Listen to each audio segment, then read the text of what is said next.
Como eu falei, agora a gente vai aplicar alguns exercícios e ver outro método importante de estrutura de seleção. Então a gente vai começar os exemplos de if e depois de se se não, né? Vou falar no português aqui para facilitar vocês.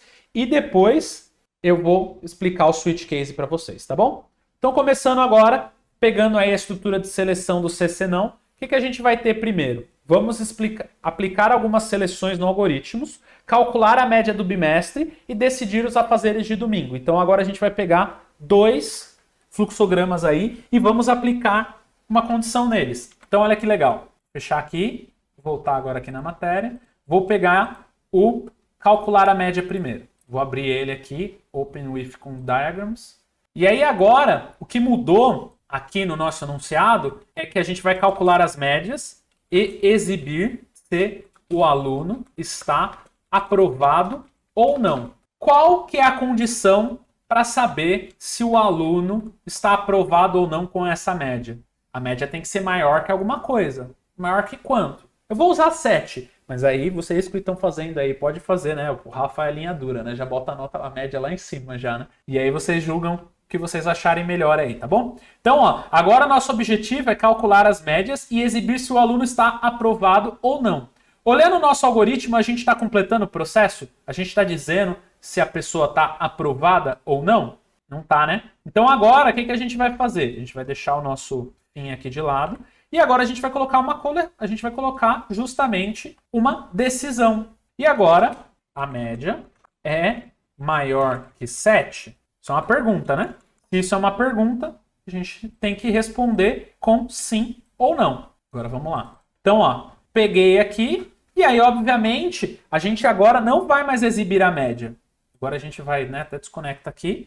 Agora o nosso cálculo vai ser feito aqui, ó. Olha que bacana. Vou deixar a nossa decisão aqui no meio. Vou ligar, pegar minha setinha. Vou ligar o meu processo que calcula a média. Olha aqui. Somei as notas e dividi por 4. Isso vai trazer a média. E aí, com o resultado da média, eu vou fazer o quê? A média é maior que 7. Agora a gente vai ter dois processos. Exibir aprovado.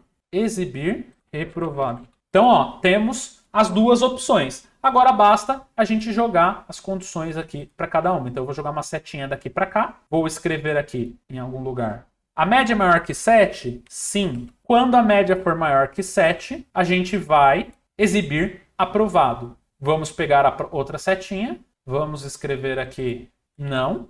E aí, quando a média não for maior que 7, exibir reprovado. E aí, olha que legal. O fim chega para qualquer uma das duas. Então, efetivamente, eu puxo a seta tanto do reprovado, do aprovado, quanto do reprovado. Olha aqui. E olha como ficou o nosso algoritmo agora. Vamos testar? Fazer o teste de mesa? 8 com 5, com 9, com 10. Média foi 8. A média é maior que 7. O que vai aparecer aqui no lugar de 8? Agora vai aparecer aprovado.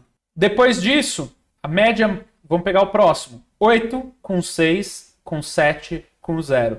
Média 5,5. Média 5,5 é maior que 7? Não. Então, nesse caso aqui, a gente troca o 5,5 por reprovado. Mesma coisa no de baixo, que é 2,75. A gente sabe que é reprovado. Ficou claro, gente? Beleza. Sacaram, então, a questão da condição? E aí, obviamente, gente, que a gente poderia ter isso aqui em vários lugares, né? Por exemplo, imagina agora se eu quiser testar se a média tem, por exemplo. Eu poderia fazer aqui, só para vocês verem em algum momento aqui, ó. Vou fazer uma outra, só para vocês sacarem. Não vou fazer muito pra gente não perder tempo. Então, olha aqui, ó. Eu vou fazer assim, ó. Eu vou quebrar, vou jogar a nota mais para cá. E agora, eu vou ligar essa seta com essa decisão aqui, onde essa decisão vai ser tem nota do primeiro bimestre, certo? Se eu tiver a nota do primeiro bimestre, olha aqui, vou colocar um sim aqui e temos, quando eu tenho a nota do primeiro bimestre, só aí eu vou para a nota do segundo bimestre. Caso eu não tenha, eu vou finalizar o meu processo, vou pegar um fim aqui, olha que legal. Vou pegar aqui, vou duplicar esse processo e aí eu vou exibir, entre aspas, favor informar a nota do primeiro bimestre. Olha como o nosso código já está começando, né? O nosso algoritmo aqui já está começando a ficar seguro. Eu venho aqui, já fiz essa ligação, já fiz a ligação aqui. E agora, olha aqui que legal. Então hoje a gente já fez um teste. Olha que legal. Comecei meu algoritmo. Recebi a nota do primeiro bimestre. Tem nota do primeiro bimestre? Se tiver, ele segue para o processo do segundo bimestre. Se não tiver, ele já exibe informar a nota do primeiro bimestre. Então, automaticamente, eu já fiz uma tratativa aqui que caso deu algum erro, e eu poderia fazer isso para todas, tá? Ó, vocês podem ver que eu posso fazer isso aqui para todas, tá, gente? Eu poderia pegar, vocês podem fazer isso em casa. Até pra gente não tomar muito tempo de vocês, que já são 10h20. Mas vocês poderiam fazer essa decisão para cada nota aqui, ó. E aí, cada uma delas, você exibe a mensagem que vocês querem voltar para o usuário de vocês. Olha que legal. Sacaram a ideia? Outro algoritmo que a gente pode fazer, vou deixar aí de lição de casa para vocês, até para vocês não, né, como são 10h20 também, eu ainda tenho a matéria toda para passar. Vocês já devem ter treinado e anota aí, tira um print ou anota aí, fazer um algoritmo, um fluxograma para decidir os afazeres de um domingo. Então, efetivamente, vocês podem colocar várias condições aí, né? Se eu quero tomar café fora ou em casa, se eu quero gastar ou não, se tiver chovendo, se não tiver chovendo eu vou para a praia, se não eu vou para o shopping, se tiver na fase vermelha do Covid você fica em casa. Tudo isso vocês podem colocar como árvore de condição lá. Então vocês podem pegar aí e fazer um teste de um algoritmo, um fluxograma aí bem bacana de decidir os afazeres de um domingo, tá bom? Outro que a gente poderia fazer, né, que foi justamente esse aqui que eu já mostrei para vocês, ó, receber a nota do primeiro bimestre, receber a nota do segundo bimestre. Aqui vem uma parte legal, aqueles dois exemplos que eu mostrei para vocês, como que fica em algoritmo, né? A gente fez em fluxograma, aqui a gente já tem o fluxograma, e agora eu vou mostrar para vocês como fica isso no algoritmo. Olha aqui, ó. Receber a nota do terceiro bimestre, receber a nota do quarto, somar todas as notas até aqui igual, e aqui vem o nosso CC não. Olha como fica o nosso CC não. Se a média for maior ou igual a 6, então escrever no boletim aprovado. Se não, escrever no boletim reprovado. Então, como que fica no algoritmo? Muito simples, né? Ó, faz a condição, então, olha qual que é a condição. A média for maior ou igual a 6. É uma pergunta, né? Se a média for maior ou igual a 6, então escrever no boletim aprovado. Se não, escrever no boletim reprovado.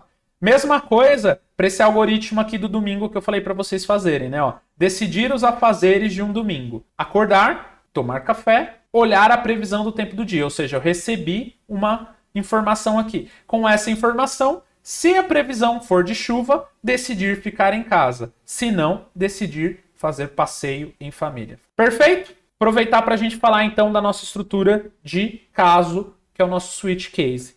Assim como a gente tem a estrutura do if e do else, que ela serve para tomar uma árvore de decisão, a estrutura de caso ela serve para a gente fazer várias opções de uma forma que o código, que tanto o algoritmo quanto o fluxograma, fique de uma forma mais fácil de entender, de uma forma mais bacana de entender. Então olha aqui que legal. Como funciona? A variável a ser testada deve ser sempre do tipo inteiro ou literal. O que isso quer dizer? Que aquilo que está sendo testado, ele tem que ser ou um número ou tem que ser uma condição booleana. Por exemplo, uma condição que a gente consegue colocar ali vários testes.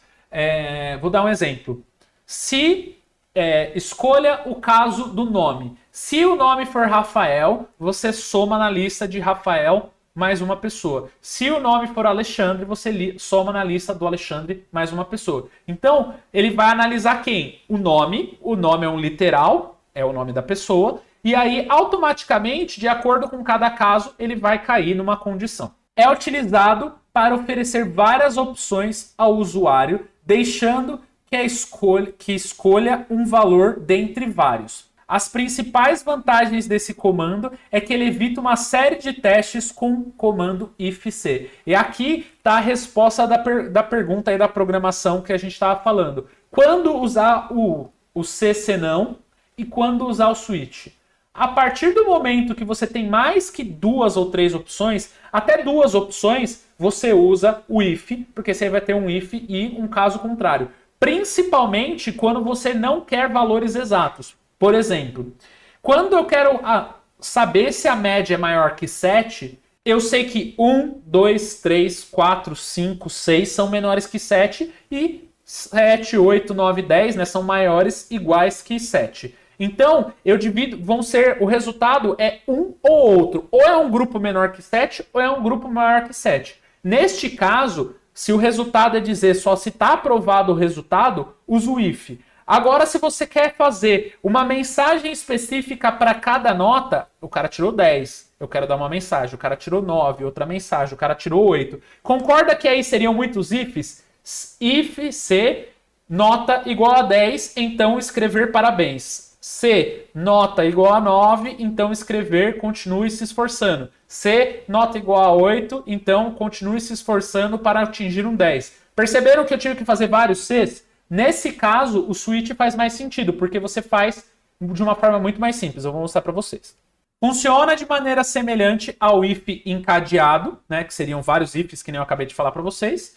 E a condição após o switch escolha informar o valor que será comparado com cada case. Então olha aqui como que fica. No primeiro case é verificado se o valor recebido como parâmetro é igual ao seu valor. Se o valor do parâmetro for igual, então será executado o trecho do código dentro do respectivo caso.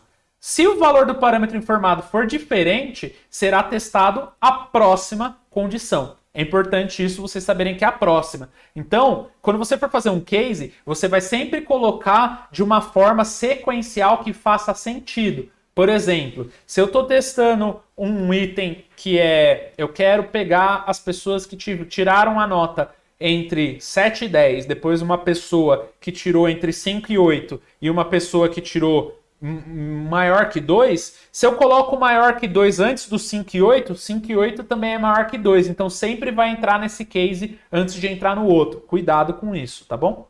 E aí, temos mais uma questão aqui que é muito importante. O comando default, senão, é opcional e define um fluxo alternativo para situações não atendidas por nenhum caso.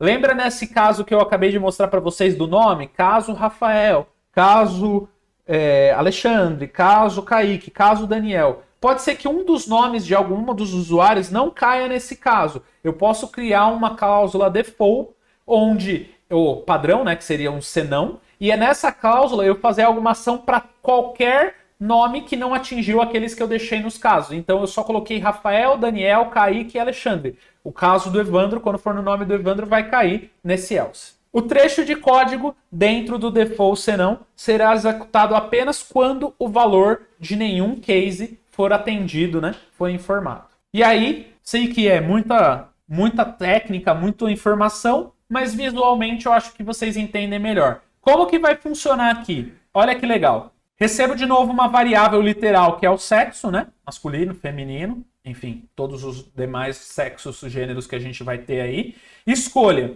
Caso feminino, escreva feminino. Caso masculino, masculino. Caso outros, escreva outros. Qual que é a vantagem aqui? Se eu fizesse isso com if, eu conseguiria fazer, né? Escolha, né?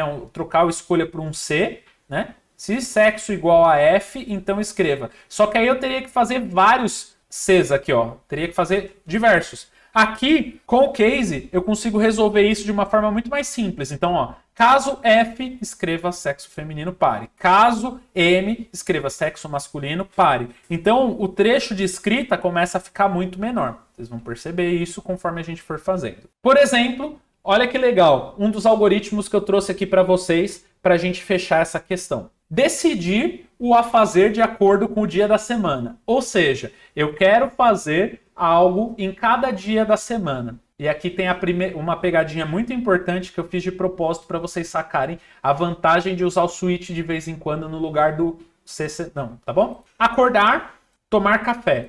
Olhar o calendário. Até aqui, linear, certo? Acordei, tomei café e olhei o calendário para ver que dia da semana que é. Agora, eu escolho o dia da semana. Então, escolha o dia da semana, certo? Do calendário eu peguei o dia da semana. E aí eu fiz, caso seja sexta-feira, trabalhar e depois sair. Caso seja sábado, fazer compras e arrumar o carro. Caso domingo, descansar. Se não, trabalhar. Olha que legal essa sacada que eu fiz aqui. Então perceberam que se caso for sexta-feira, eu vou trabalhar e depois sair. Caso seja sábado, eu vou fazer as compras e arrumar o carro. Caso domingo, eu vou descansar. E se não for nem sexta, nem sábado, nem domingo, eu vou trabalhar. Por que eu fiz esse senão aqui? Porque eu não queria ter que escrever caso quarta, caso quinta, caso segunda, caso terça. Eu não preciso escrever isso, sendo que todas as outras condições é trabalhar. E aqui vem outra paradinha legal. Se eu coloco o caso quinta aqui, por exemplo, ó, eu coloco o caso quinta-feira aqui antes, tá? Imagina que eu estou comparando os dias e tudo mais. Se eu chegar numa situação onde um número seja menor que o outro e eu testei o menor primeiro, ele sempre vai acertar, né? Lembra que isso aqui é sequencial, né? Então, automaticamente, ele vai testar primeiro sexta, depois o sábado, depois o domingo. Se ele atingir efetivamente sempre sexta, vai sempre cair nesse caso aqui. Então tem que tomar muito cuidado. Aqui é o contrário, né? A gente sempre vai do genérico. Aqui, no caso, a gente sempre coloca o mais restritivo primeiro e a exceção a gente deixa sempre no final. Então imagina que eu quisesse colocar aqui, que nem eu fiz o senão, né? O senão é o genérico, né? Ele ficou no final. Por quê? Porque se eu colocasse aqui no começo, eu ia quebrar, né? Por exemplo, se eu começasse com senão, né? Ia estar errado, porque ia sempre cair no senão. Mais um exemplinho aqui que eu trouxe para vocês aqui pra gente fechar. Definir a entrada no cinema de acordo com a idade. Esse aqui tem a pegadinha que eu falei para vocês da validação, tá? Então olha aqui. Receber a idade do cliente. Receber o documento. Tá aqui, beleza, né? A gente precisa do documento para bater se a pessoa é ela mesma, etc e tal. Validar se o documento é verdadeiro, certo? Se bate com a foto e etc e tal. E aí agora a gente vai analisar a idade do cliente. Escolha a idade do cliente. Caso maior que 18 anos, permitir o acesso. Beleza, então o cara é maior de 18 anos, ele consegue entrar naquele cinema, naquela sessão. Caso maior que 12 anos, permitir somente o acesso com acompanhante. Então, se a pessoa for 12 anos, só vai permitir acesso com acompanhante. E caso menor que 2 anos, permitir acesso com os pais. E, se não, não permitir o acesso. Olha que coisa legal aqui. Vamos fazer um teste de mesa? Eu, Rafael, tenho 31 anos. Eu vou pegar, vou fazer tudo, vou dar meu documento certinho. E aí eu vou entrar aqui. Eu sou maior que 18 anos? Sou. Então, permitir acesso. Show. Agora imagina que eu coloquei o maior que 18 anos e o 12 é ao contrário. Eu comecei com o menor, certo? Beleza. Continuo com o Rafael, 31 anos. Idade, documento, valida. Idade do cliente. Rafael é menor que 2 anos? Não, eu tenho 31. Depois o próximo. Rafael é maior que 12? Eu sou maior que 12. Eu tenho 31, então eu tenho maior que 12. Permitir acesso somente com acompanhante. Então perceberam como inverter a ordem no caso pode gerar um problema no seu algoritmo? Eu tenho que tomar muito cuidado aqui na hora que eu estou fazendo o meu caso, justamente por causa disso. Por quê? Porque se eu pegar aqui e colocar o 12 primeiro, uma pessoa que tem 18 anos não é maior que 12? Obviamente. Então, se eu fizer nesse caso, eu vou sempre fazer que qualquer pessoa maior que 12, inclusive as maiores de 18, vão cair nesse caso. E outra coisa, por que eu coloquei esse caso menor que 2 antes do senão? Porque se é um recém-nascido, às vezes o recém-nascido não vai assistir o filme, então ele pode entrar com os pais. Agora, uma criança de 2 até 12 anos, ela não pode entrar naquela sessão, porque aquela sessão é 18 anos, por exemplo. Então, obviamente que um cinema não vai negar dos pais entrar numa sessão com um filho menor, com um filho recém-nascido. Mas uma criança entre 2 e 12 anos não entra nem acompanhada numa sessão de 18 anos. Então, automaticamente, olha como que eu fiz os casos para que o fluxograma funcionasse perfeito. Eu tenho 38? Eu tenho 31? Tenho. Então eu entro aqui. Agora eu tenho 17. Eu sou maior que 18? Não sou. Aí eu vou para o próximo caso. Eu sou maior que 12? Sou. Permitir acesso somente com acompanhante. Ou seja, uma pessoa de 17 já não entra nesse nosso fluxograma do cinema. Beleza, gente? Pessoal, vou me despedir então. Agradecer a participação de todo mundo. Foi muito legal. Espero que vocês tenham gostado. É uma matéria difícil, então assim, pode me dar puxão de orelha se não ficou alguma coisa clara. Se vocês tiverem alguma dúvida, manda lá pra gente, tem um contato e tudo mais, tá bom? Não deixem de perguntar. Agradeço a participação de todo mundo. Guardo vocês segunda. Semana que vem são mais 2 aulas comigo. Na outra semana o Dani assume de novo. E é nóis, tá bom? Valeu, pessoal. Falou, gente. Tchau, tchau.